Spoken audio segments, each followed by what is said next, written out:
आज हम बात करेंगे अक्टूबर की राशियों को लेकर कि आखिर ये महीना आपके जीवन में क्या लेकर आ रहा है। आपके जीवन में किस तरह के बदलाव आएंगे, आपके जीवन में क्या अच्छा होगा, किन चीज़ों से आपको सावधान रहना है।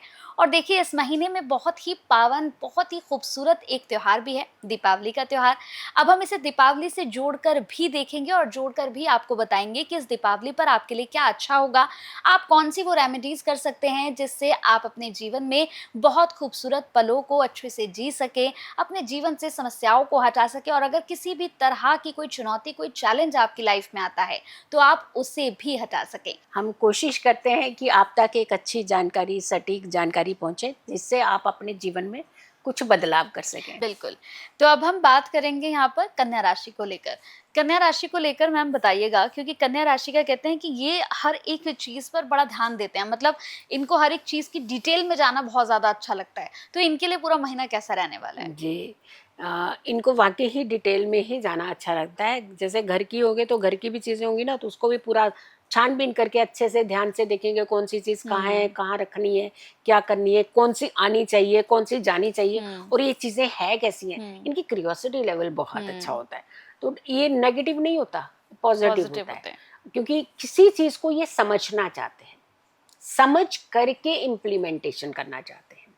लेकिन है ये बुध की ही राशि। हुँ, हमने कहा ना, बुध जहाँ बैठता है तो वहीं ऐसा रिजल्ट। हुँ, लेकिन यहाँ पे ये बैठेगा तो जरूर, लेकिन उसके अंदर छानबीन भी करेगा हुँ, कि ये तुम हो कैसे, तुम्हारे पास है क्या क्या, तुम कर क्या सकते हो।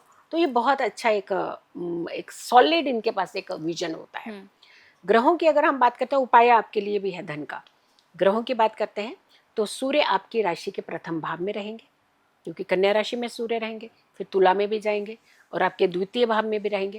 तो यानी सबसे पहले तो सूर्य और बुध की राशि में सूर्य का अच्छा योग होता है, फायदा देता है ये। तो दोनों तरीके से आपको कहीं ना कहीं फायदा मिलने वाला है। सूर्य तो आपको सपोर्ट कर रहे हैं पूरी तरह से। मंगल की हम बात करें तो 27 अक्टूबर तक ये तुला राशि में रहेंगे, आपकी राशि का द्वितीय भाव होगा। त्रिग्रही योग जो है वो द्वितीय भाव में बन रहा है।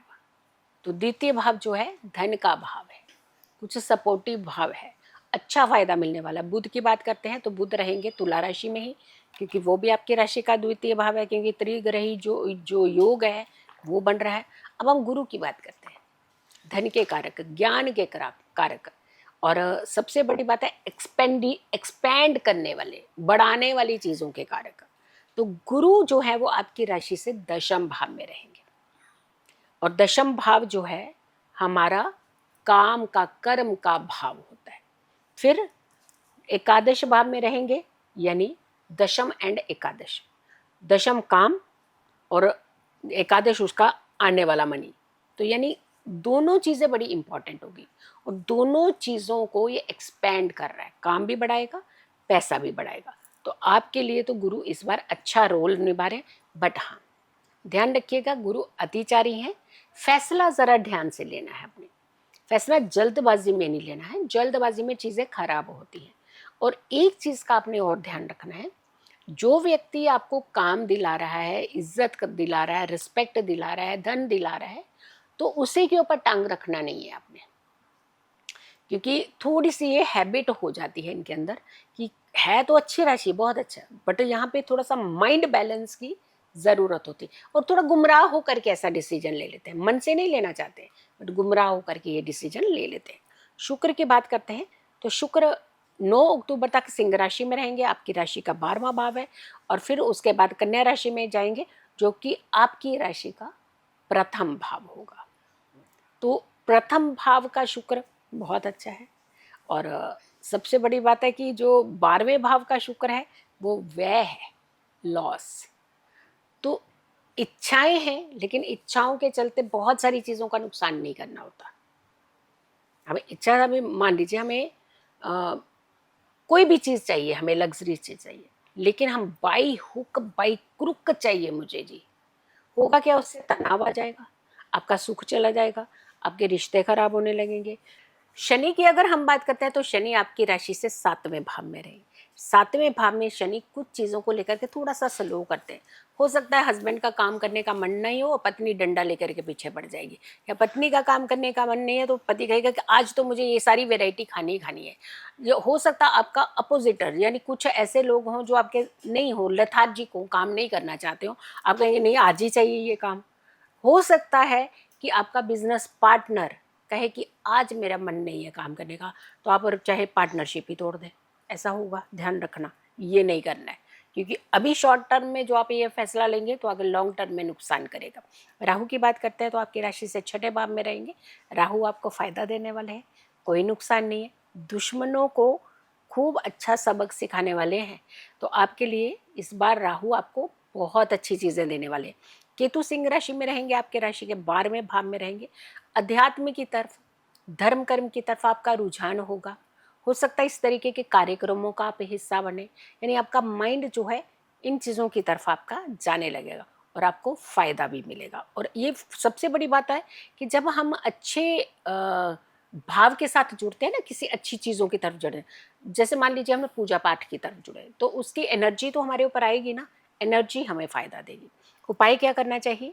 स्फटिक, स्फटिक का आपने एक श्री यंत्र लेना है और एक चांदी का सिक्का लेना है। चांदी का ही सिक्का चाहिए यहाँ पे दूसरा सिक्का नहीं, यहाँ चांदी के सिक्के से ही काम होना है।